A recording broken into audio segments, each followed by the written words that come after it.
funny or rolling? Okay. First of all, I just want to congratulate you. I think you did an outstanding job in this movie. Thank you very much. It's spectacular, and I can't wait to see it again. It's Thanks. fabulous. What are your earliest memories of Batman? You know, I guess it would be Adam West, you know, from the TV series, you know, which I realize now is an absolute spoof on what Batman is meant to be. Yeah, definitely. When you got the script, obviously something connected to you, deeper than just, oh, here's another script. What was it, and why did you really want to play this Batman? Well, it was because prior to reading this script, I had been given a graphic novel of Arkham Asylum, it was called. And I was really surprised. I've never been a comic book fan or anything, and I was never particularly a Batman fan. And I kind of begrudgingly read this Arkham Asylum and thought it was fantastic. Then I read Batman Year One, and I took a look at Dark Victory and The Long Halloween, and I realized that this is an interesting character. This is Batman in a way that I've never seen him depicted before. You know, why has it never been done in this way? And so I was actually looking for and hoping for a movie that would be made depicting him in this fashion. And taking it in a much, you know, darker direction than anything I'd seen previously, and so you know, I was pursuing it before the script had even been written, and then found out that Chris Nolan had gotten involved. Loved that idea because he's not somebody who makes these kind of big blockbuster movies like this. So he was going to be bringing very new eyes to it. He's a very intelligent director, and we met and discussed it. And you know, I had very strong ideas about the way that I wanted to play the character, and he liked it, and he was in absolute agreement with it. I did have to screen test for it with a number of other actors, but you know, ultimately, you know, it all came good.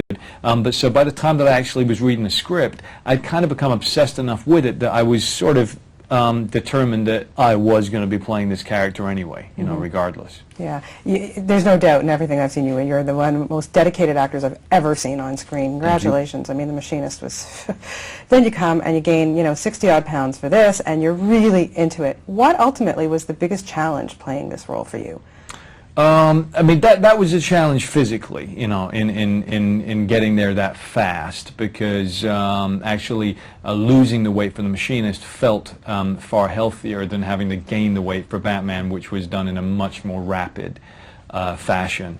I think it was also, though, you know, there's a great deal of psychology going on within Batman, and wanting to incorporate into a big mega movie some intelligence and some you know, good human story. You know, I think that's the thing that I like so much about what Chris has managed with this, is that it not only is going to, I think, satisfy finally the hardcore Batman graphic novel fans, but also satisfy people who appreciate good filmmaking and good storytelling, you know. And for that, you always have to have the human dynamic, the human, you know, conflict, and that's always the most important thing that any actor brings, regardless of whatever physical transformation you have to achieve for a movie. Now, you know you have to get into that bat suit.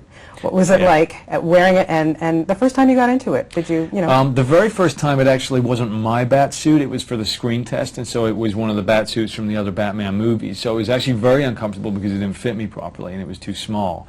But it did give me a sense of a kind of a confirmation of the way that I wanted to play the character, because you just couldn't stand there and chat and be like a regular guy in the bat suit. You know, you had to become something more than that. You had to become a kind of a beast.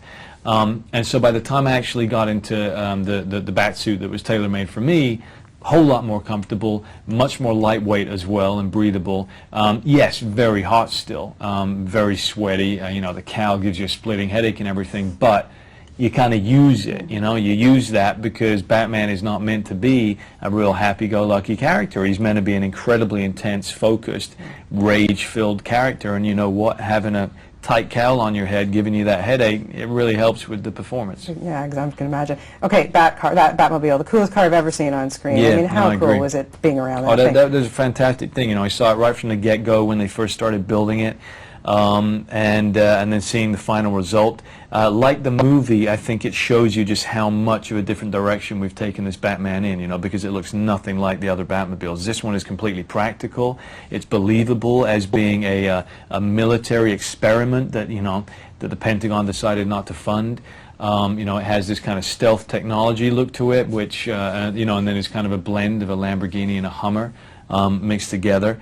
It's an incredible machine. You know, the noise of it is exhilarating beyond belief, and getting to drive it, it was just, you know, one hell of a thrill. There's no doubt people are going to love this movie. Are you up for a couple of more? I mean, you're going to put that batsuit on hey, again? Listen, if people love it in this way, so that we get to make it and continue making the movies in this way and pushing it further, absolutely I'm interested. I would never be interested in going back to the way that Batman was depicted before. But this way, yes, I'd like to continue. Well, keep up the good work. You're a brilliant actor, and it's a pleasure for very me much. to have a chance to talk to you. Thank you so much. Thank you. Thank you. It's great.